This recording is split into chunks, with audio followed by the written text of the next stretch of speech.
c'était un ancien couvent dans les années 1845 qui était ajouté à l'église Saint-André de l'Europe qui se trouve juste à côté. D'accord. Donc jusqu'en 1905, c'était donc ce couvent. À partir de 1905, c'est devenu un hôtel canadien. Et après la guerre, qui est resté là, l'hôtel canadien, colonial canadien est resté là jusqu'en 1900, dans les années 1920.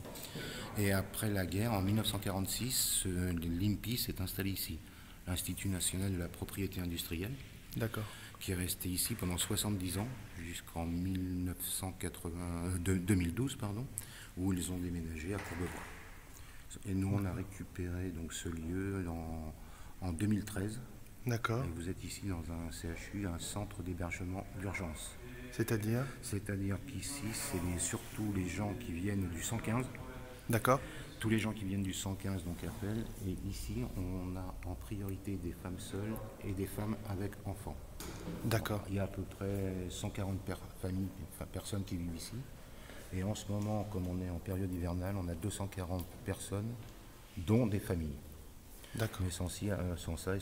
Essentiellement, ici dans ce centre d'hébergement d'urgence, c'est des femmes seules, femmes avec enfants, qu'on garde généralement 1 an, parce que comme on scolarise les enfants dans le quartier, on ne veut pas les loger ailleurs pendant la période scolaire.